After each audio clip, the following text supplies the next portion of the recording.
Hey, so this is part three. I'm having a few problems with the amount of memory on my phone for these videos.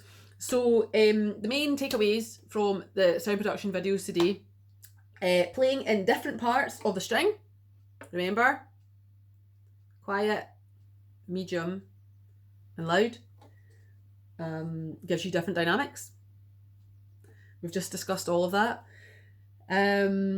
Leaning in produces a louder sound or attack. So you can even be thinking about accented notes. Had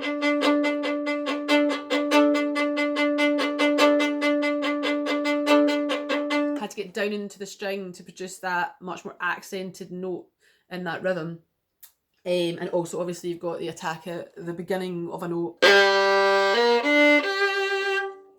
We can have that as well by really digging deep down into the string using this finger on the bow and pressing down forearm.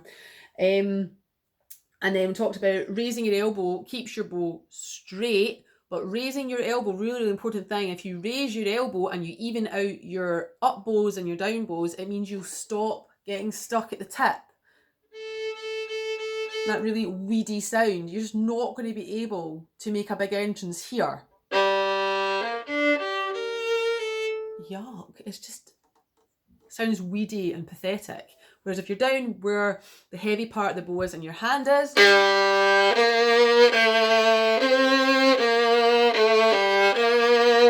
gonna get much more grit and sound and attack. So yeah, it stops getting you stuck at the tip. Playing at the tip is fine if you want to do something light and quiet. If you want to do like your tremolando, or maybe you're playing something quite fast and quiet, that's absolutely fine. Possibly Scottish fiddle music, but I still find myself just using short bows in the middle of the bow for fast reels for Scottish fiddle. So I don't really think that's like a valid argument that because you're playing fiddle music you're stuck in the top half of your bow. For me, it's just people have just got used to just being really lazy and having the arm just open all the time and just ending up.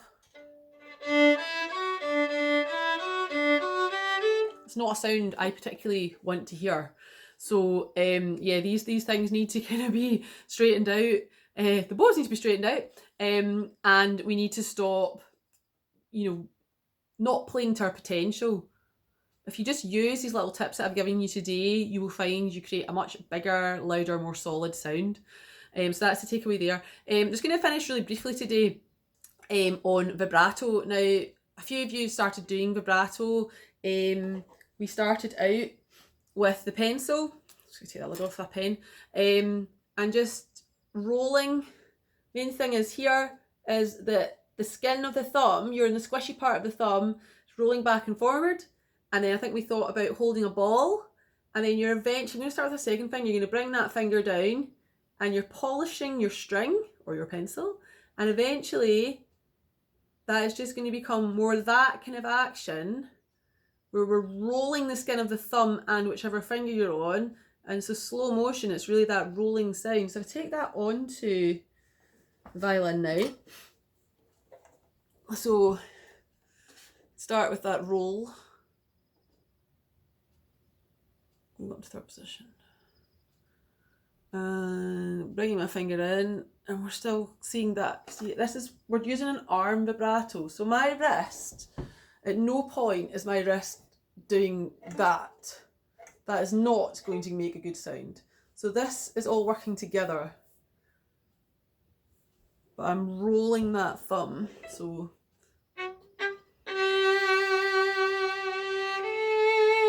And the knuckle here, this knuckle here, is not touching the violin anymore.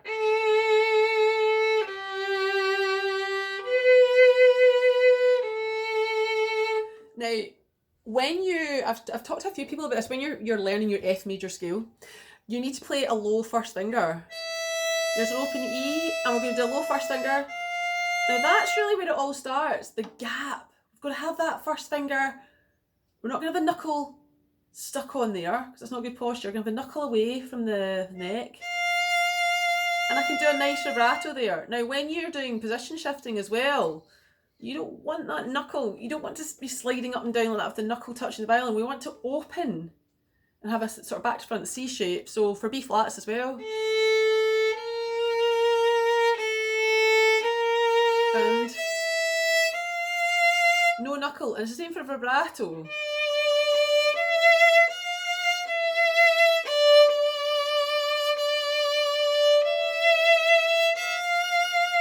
Now, thinking about like sort of attack, you can do a vibrato accent.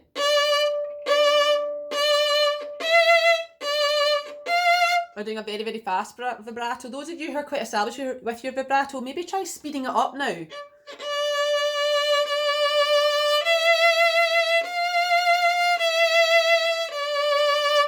That's really exaggerated. I'm finding that a bit weird doing it as fast as that. I've been watching the Nicola Benedetti vibrato video and hers is really, really fast. Mine's probably a little bit slower, it's a bit more open. But I suppose you could use a much, much faster one, say, yeah, some of the Vivaldi, the Baroque music, you probably want to use like a faster vibrato for that, but definitely slower pieces.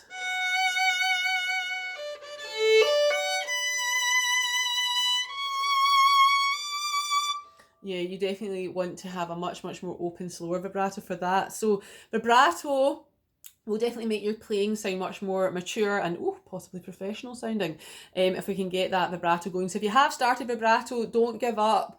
Keep on going with it. If you haven't started it, do watch the Nicola Benedetti vibrato videos as well. I think there's maybe 2 or 3 of them on the Benedetti Foundation website. It's really, really good. So yeah, this is more like for established players as well, so not really beginners. We're not going to be doing any vibrato until we get your intonation sorted out. So yeah, so I hope these videos today have been helpful. I'm sorry it's a bit broken up into 3 different videos, but yeah, the old phone memory is getting clogged with all the videos I've been making. Okay, please keep going with your practice, and let me know how you're getting on. You can email me videos.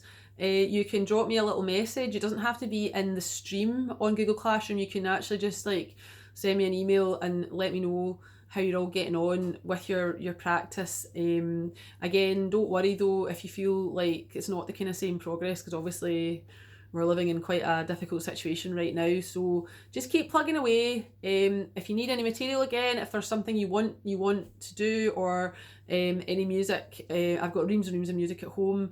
If people are just feeling they just want something fun to do as well, let me know, because I can dig about in my music library here. Or if you're feeling like a wee challenge and you want some studies, let me know, because I can also tell you which books to buy as well if you feel like you just really want something a bit more fresh. So over and out. Please keep going and keep in touch. Okay, right, happy practicing. Goodbye.